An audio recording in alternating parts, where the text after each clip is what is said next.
ma'ruza uchun so'z navbatini O'zbekiston Respublikasi fan arbobi, Beruniy nomidagi davlat mukofoti va do'stlik ordeni sohibi, Mirzo Ulug'bek nomidagi O'zbekiston Milliy universiteti professori, tarix fanlari doktori Sulaymonov Rustam Hamidovichga beramiz. Marhamat.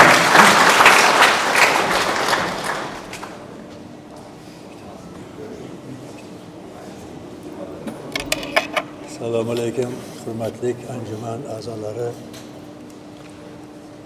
Mana sizlarga kichkinagina axborotim Anatoliy Saydullayevichdan keyingi bosqichga tegishli bo'lib turib, ellinizm davri haqida biroz suhbatim bor. Jumladan bu materiallar Naqshab, Nikshapaya, Greklar Ksenipa deb buzib yozgan degan davrga tegishli. Xususan Sud hududida, O'rta Osiyo janubiy hududlarida, Xuroson deyiladi, So'g'ut, Turkiston degan hududga tegishli, Turonga tegishli, Shahnoma geografiyasiga qaraydigan bo'lsak, Xorazm o'rtada, Xorazm ham Xurosonning shimoliy o'lkasi hisoblanadi.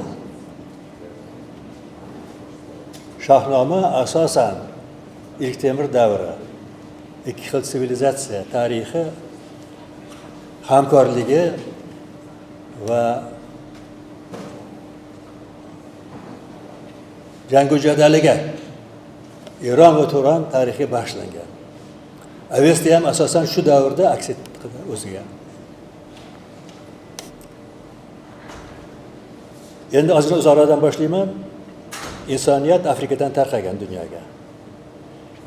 Ammo sivilizatsiyalar asosan Yevroaziya, Afrikadan 4 barobar katta kontinentga shakllanadi. Dunyoda eng katta kontinent. Turli tuman ekologiyasiga ega. Turli tuman sivilizatsiyalar shu yerda shakllanadi.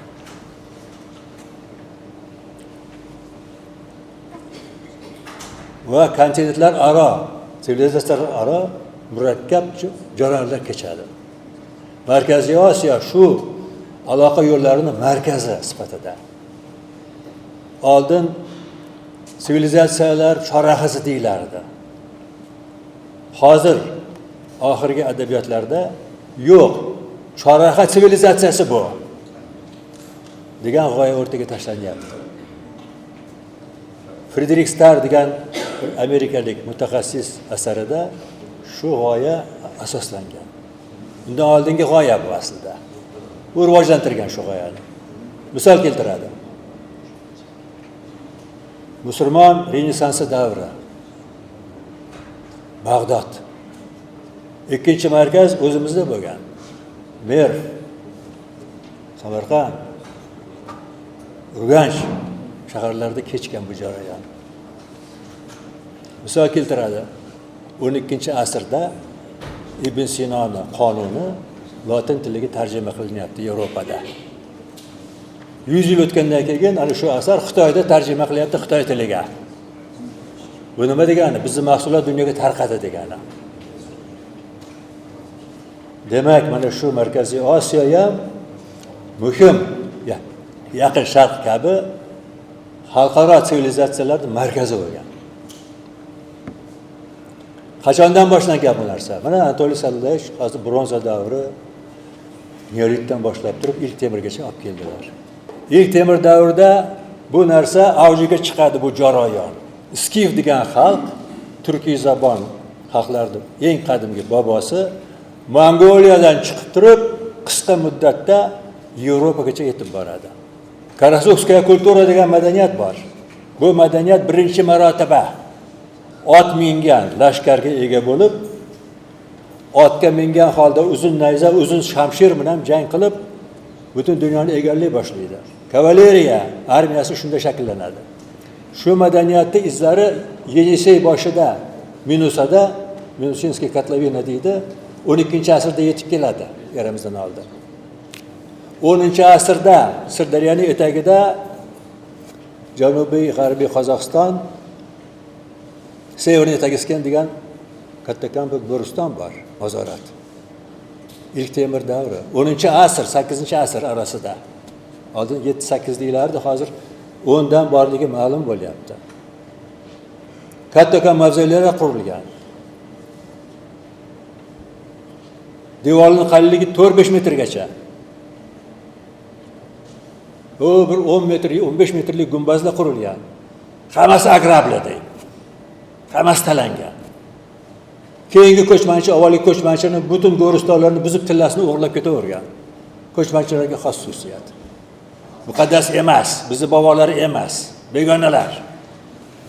Ammo yerimizda hozirgi 8-7-asrdan boshlab turib, Dunay daryosini shimoliy sohilida arxeologiyadan ma'lum skiflar qurganlari bor.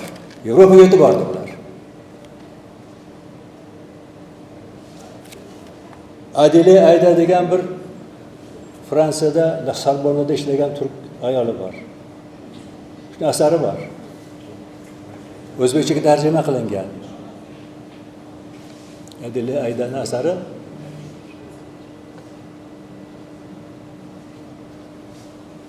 mana bu madaniyat bor Shimoliy Italiyada, Etruslar madaniyati. Rimdan, Gretsiyadan avval paydo bo'lgan madaniyat, ot boqarlar bo'lgan bular. Kavaleriyasi bo'lgan bularda. Etrusklar, xaos ichida tursakalar, turkiylar, edilar degan kitobi bor. Uzun ro'yxatni keltirib qo'yibdi. O'sha etruslar so'zlari va qadimiy turk so'zlari hammasi bir xil. Ya'ni mana bu Anatoliy Sadlovich aytgandek, bu davrda ham, ilk Temur davrida ham migratsiyalar butun kontinentlarni kesib o'tgan. Yana bir misol keltirib, Assuan suv ombori SSR qurib bergan. Nil daryosining o'rta belida. Petrovskiy degan olim o'shanda arxeologiya institutining direktori edi, ekspeditsiya boshlig'i bo'lgan. 60-yillari bu. Assuan rayonidan bir xalta Andronova keramikasini terib kelgan. Ya'ni ular otboqarlar madaniyati. Lekin minishni bilmaydi. Haligi jangovar qildiraylik kez chopar ikkita ot qo'shilgan aravachasi bo'lgan. O'shaning ustida turib olib, nayza otgan, o'q otgan va dunyoga tarqab ketgan. Qadimiy Sharq lashkarlari, pexotasi bardosh bera olmagan bunga. Bir tarafi qadimiy Gretsiyaga kirib ketgan bular. O'sha Afrikaga kirib borgan bular. Xitoyni bosgan bular. Hindistonga, bizga tarqab, Ironga tarqab ketadi bular. Andronov madaniyati. Tilini bilmaymiz. Hiksuslar deb ataydi ularni. Egipet yozuvlarida Hiksus deb ataydi. Xuddi shu lashkar borib turib, Mesopotamiyani ham oladi. Kassitlar nomi bilan. Kassitlar dinastiyasi ma'lum shu davrda. Bu 15-17-asrlar miloddan avval.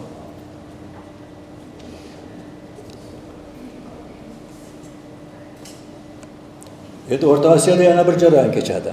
15-asrdan boshlab turib. Janubiy Kavkazdan bir madaniyat kirib keladi. Uni ildizi juda ko'na. Kurarakskiy kultura edi, u 5-yillikdan boshlangan. Keramikasining bir xususiyati bor. Albatta yelkasiga 3 burchak ornamentlar chizilgan bunday, 3 burchak. İlk Temur davri. Shu madaniyat 14-asrdan boshlab turib Janubiy Turkmaniston, O'zbekiston, Surxondaryo, qadimiy Baktriya bu yerdan o'tib turib Olmaotada ko'rdim men shu materialda. Olmaotaning territoriyasidan chiqqan bir qishloq. O'sha yerdan xuddi shu Yazbirga o'xshagan ornament turibdi. Yazbir Turkmanistonda biladi hamma. İlk Temur boshlanish davri. Hozir shuni davri 14-asr deyilyapti. Avesta ahli kirib keladi bizga g'arbdan. Oldin mas'ullar, Asqarovlar shimoldan kelgan bo'lsa kerak deyishar edi. Yo'q, Janubiy Kavkazdan kirib kelgan ekan bular. Avesta ahli. Biruniy o'zining asarlaridan bittasida Zardusht Ozarbayjonda deb ketgan, Azariylar degan, Azariylardan bo'lgan yozib ketgan. hozir ham bu yerda abadiy yonadigan alangalar bor, yer tagidan chiqib yonayotgan muqaddas alangaga sig'inadigan markazlari bor hozir. Islom davri bo'lmasa ham. Hali ham o'sha yerga in'om olib boriladi, turli tuman qurbonliklar qilinadi. Yo'qolgan yo'q bu narsa. Mana shular o'tgandan keyin birinchi milida o'rtalarida birinchi dunyo imperiyasi tuziladi, Ahmadlar imperiyasi. Bir uchi Nubiyada,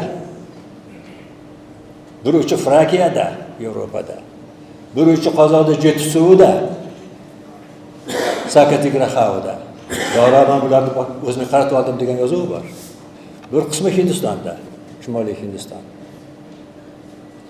U nihoyatda oliyjanob nazariya, eng qadimiy diniy ta'limotlar, Zoroastrizm ma'naviyatiga tayangan imperiya bo'lgan bu. Ya'ni Xudo oldida hamma barobar. Bu dunyoda javob bor, javob berish bor degan nazariya. Bu Zoroastrizm kosmologiyasi, kosmos haqida tuzilish haqida nazariya. Va insonni nihoyatda ulug'laydi Zoroastrizm. Chunki har bir inson bu dunyoda jannat uchun kurashish kerak, ezgulik uchun kurashish kerak. Chunki axir bu dunyoda moddiy dunyoni yaratib jannat sifatida shakllantirmoqchi bo'lgan loyihasiga qaraganda. Uni ahiman, gumon tufayli tug'ilgan bir maxluq buzib o'tiribdi hozir. 3000 yil cho'ziladi. 3000 yildan keyin jannat hukmron bo'lib qoladi bu dunyoda degan nazariya bor. Eng qadimiy, eng oliyjanob nazariya. Chunki haqiqat, adolat, ma'rifat oldida hamma teng degan nazariya bu. Sen boshqa millat, biz boshqa millat yo'q unaqa nazariyada. Shuning uchun imperiya tuza bilgan bular. Va bunga qarshi skiflar qarshi chiqadi. Dashtu biyobonga tarqata olmaydi bular. Kir halok bo'ladi. Dora o'zini gvardiyasiga tayangan holda borib Skunxani haydab o'zimga qaratib oldim Tigraxavdan degan yozuv bor. Ammo lekin Dora Yevropa orqali o'tib skiflarda qolgan qismini bosaman deganda bostira olmasdan qochib keladi. Topolmaydi ularni. Ey tentak, nima qilib qochib yuribsan mendan? Sani eganga kelib bunday bir salom bermaysanmi? Yaxshilik yuboryapman senga degan xatni yuboradi skiflar poshasiga. U javob yozadiki, 3 ta narsani yuboradi. O'q, qurbaqa va qush ramzini yuboradi unga. Maslahatgo'ylar aytadiki, yo'q deydi, hokim deydi, Shahanshoh. Biz qochishimiz kerak. Osmonga uchib ketgan qushdak yo'qolmasang, mana bu sichqondagi yertaga kirib ketmasang, o'q yeysan sen degani deydi. Haqiqatan qochib keladi u, topolmay bordi. Ana shu davrdan turib dunyo tarixi asosan imperiyalar orqali hal qilinadigan bo'ladi. Ahmoniylar imperiyasining yakuni Aleksandr yakunlaydi. Shahnomada bu koinlarda vakili sifatida e'lon qilinadi. Shahnomada saqlangan bu narsa. Yerqo'rg'onda bir qator shu ellinizmga narsaga tegishli buyumlar. Mana bu Yerqo'rg'onda ehromidan topilgan altar. Kattakan 2 metrga 2 metr, yarmisi kesilib ketgan, mana bu butun tarafini surati. Bu ellinistik, greklarga xos bo'lgan arxitektura. Keyingi kadr.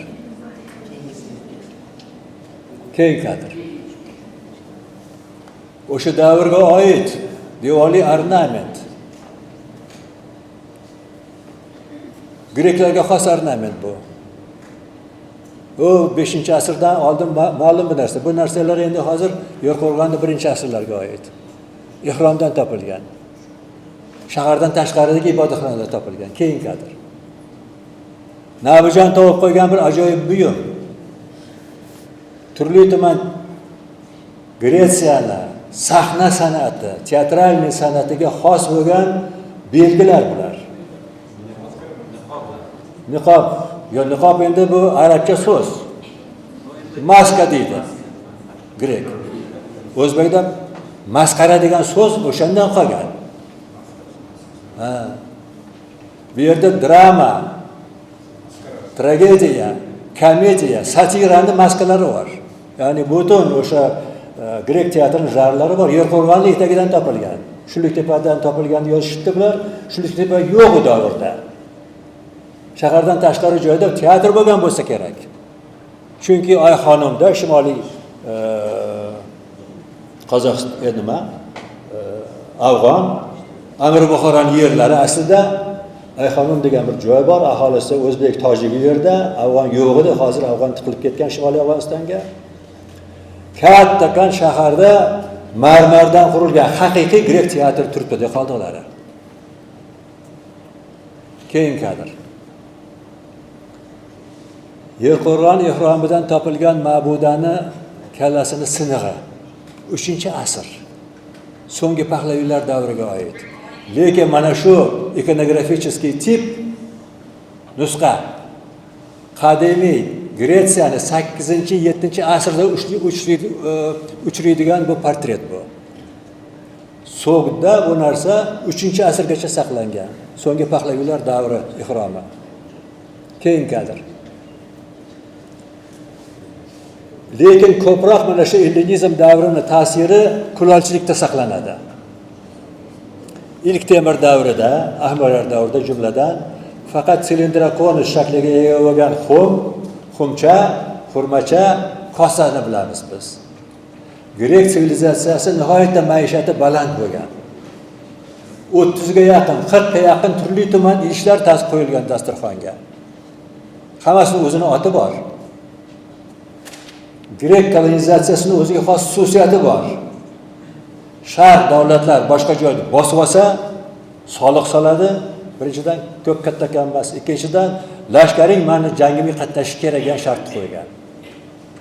Grek kolonizatsiyasi boshqacha yuradi. Ular taktugi bilan, o'zining texnologiyasini, o'zining ekini, o'zining dehqonchiligi bilan, o'zining madaniyatini qo'shib kelaveradi. Aleksandr davrida, Aleksandrdan oldin bu dengiz atrofi, O'rta Yer dengizi, Qora Yer dengizini greklar egallab bo'lgan kolonizatsiya davrida. Aleksandr buni kontinentga tarqatadi. Ahmolar imperiyasigacha, bu yoq Hindiston, bu yoq mana O'rta Osiyogacha tarqaydi bu sivilizatsiya. Ular ko'chib keladi. Shu yerga mana shu kulolchilik mahsulotlarini hammasini nusxalarini tarqatadi. Yakuniga men bir narsani aytay, Argiyadlar dinastiyasi sababchi bo'lgan ellinizm kichkinagina Makedoniya mamlakatini sulolaviy ichki hayotidagi qarama-qarshiliklar shu sivilizatsiyaning portlashiga olib keladi. Argiyadlar sulolasi Makedoniya Gretsiyaning eng shimoliy yarim varvar o'lkasi hisoblangan. Bu yoqdan skiflar bostirib kelyapti, bu yoqdan greklar qo'ymaydi, polislar, bu yoqdan ahmoniylar bosib turibdi. Shu o'rtaga tushgan sharoitda bularning vakillari oldin birinchisi Arxelay bo'ladi, 5-asr eramizdan oldin. Bu tobe bo'ladi shahanshohlarga, Eronga. Mardoniya kelib bosib oladi butun hammasini. Gretsiyani bosib oladi.